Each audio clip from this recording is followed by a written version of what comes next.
Guys, big business is out here killing the game.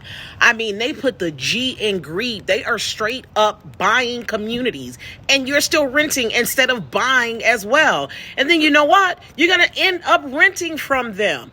Listen, when you're renting, you don't have as much control. You don't have control of the rental increases. You don't have control of the community. You have less control for where your kids go to school, less control for how your house looks, just less control over your tax write-offs.